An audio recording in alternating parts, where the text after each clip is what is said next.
मैं मंगल कुमार और मेरा यूट्यूब चैनल मंगल स्टडी में आपका स्वागत है। और मैं आज बताने वाला हूँ सबसे अधिक क्रियाशील धातु कौन है। तो सबसे पहले मैं आपसे दो सवाल करूँगा और उसका आंसर भी दूंगा।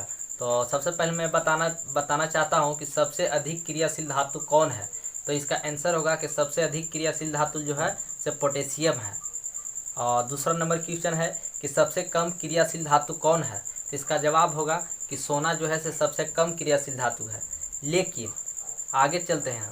तो एक और क्वेश्चन जो आपके लिए है। तो सबसे पहले मैं पूछना चाहता हूं कि निम्नलिखित धातुओं में से सबसे अधिक क्रियाशील धातु कौन है।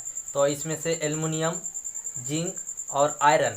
तो आपको बताना है, या एगो 4 नंबर ऑप्शन है, इनमें से कोई नहीं। एल्युमिनियम, जिंक और आयरन, इनमें से कोई नहीं। 4 ऑप्शन दिया हुआ है। तो आप इसमें से बताइए, अगर पढ़े होंगे तो आप बता दीजिएगा, और नहीं तो ऑप्शन में तो मिलेगा ही नहीं। आप लोग झट सा मार दीजिएगा कि इनमें से कोई नहीं, क्योंकि अभी जस्ट मैंने बताया कि सबसे अधिक क्रियाशील धातु कौन है।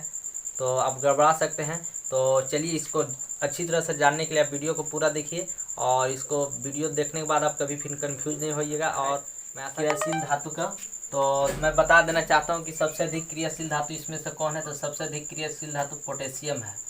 सबसे अधिक क्रियाशील धातु कौन है, तो पोटेशियम है। और मैं ये बता देना चाहता हूँ कि सब जितने भी लिखे हैं सब क्रियाशील धातु है।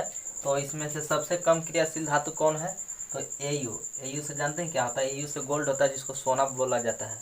तो सबसे कम क्रियाशील धातु कौन है, एयू, जिसको गोल्ड बोला जाता है, सोना। तो अगर ऑप्शन में दे दिया जाए, क्वेश्चन में अगर पूछ दिया जाए कि इस 4 में से सबसे अधिक क्रियाशील धातु कौन है, तो आपको बताना होगा कि पोटेशियम जो है सबसे अधिक क्रियाशील धातु है। या आपसे ऐसे भी पूछ सकता है, मान लीजिए कि मैग्नीशियम ले लीजिए, एल्युमिनियम ले लीजिए और जिंक ले लीजिए, एफी आयरन ले लीजिए। तो अगर इसमें से अगर पूछ सकता है, चारों में से अगर पूछ दे कि सबसे अधिक क्रियाशील धातु कौन है, तो आपको बताना होगा मैग्नीशियम, क्योंकि मैग्नीशियम जो है से सबसे ऊपर है एफी से। और सबसे कम क्रियाशील धातु कौन है, अगर ये चारों में से अगर पूछ दिया जाए कि सबसे कम क्रियाशील धातु कौन है, तो आपको बताना होगा कि एफी जो है से सबसे कम क्रियाशील धातु है। या आपसे अगर ऐसे भी पूछ दिया जाए, कोई भी उदाहरण में ले लीजिए, मान लीजिए कि यहाँ से ले लेते हैं उदाहरण में कि ये 4 में से सबसे कम क्रियाशील धातु कौन है। ये 4 में से Pb, H, Cu, Hg, इसमें से सबसे कम क्रियाशील धातु कौन है, तो आपको बताना होगा कि Hg जो है तो सबसे कम क्रियाशील धातु है। तो जितने भी मैंने लिखा है ये क्रियाशील धातु है।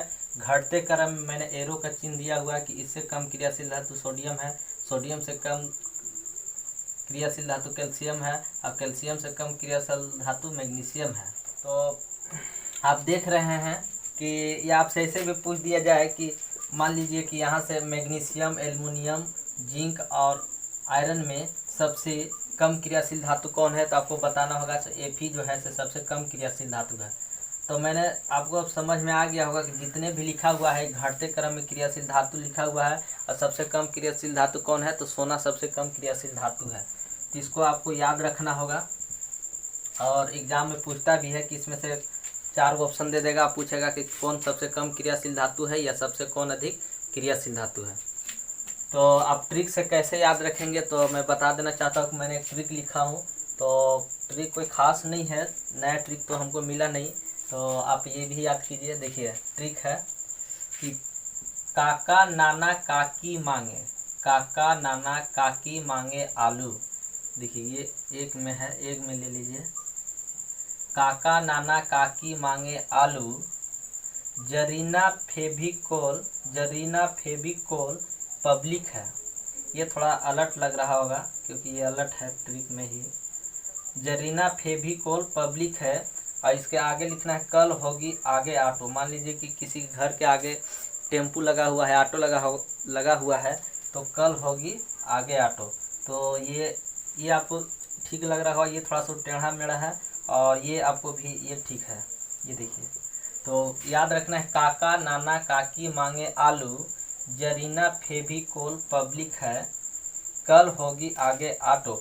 अगर आपको ट्रिक याद रहेगा तो आप ज़रूर बता सकते हैं। अगर आपसे पूछ दिया जाए कि क्रियाशील धातु का नाम बताए, तो अगर ट्रिक याद है तो आप आसानी से है सब बोल सकते हैं कि कौन क्रियाशील धातु है। तो आपको याद रहेगा कि काका नाना काकी मांगे आलू, तो काका से के लिए हैं, नाना से Na लिए हैं, काकी से Ca लिए हैं और मैग्नीशियम के मांगे लिए हैं और आलू को एल्युमिनियम लिए हैं, एल्युमिनियम से लिए हैं आलू। तो अगर आपको याद रहेगा तो आप ज़रूर बता सकते हैं। तो मैं आशा करता हूं कि आपको दी गई जानकारी से आप काफ़ी संतुष्ट होंगे। अगर मैं आशा करता हूं कि आप मेरी वीडियो को शुरू से देखे होंगे तो आपको ज़रूर समझ में आया होगा और आज के बाद हमको नहीं लगता है कि कभी क्रियाशील धातु में आपको गड़बड़ी होगी।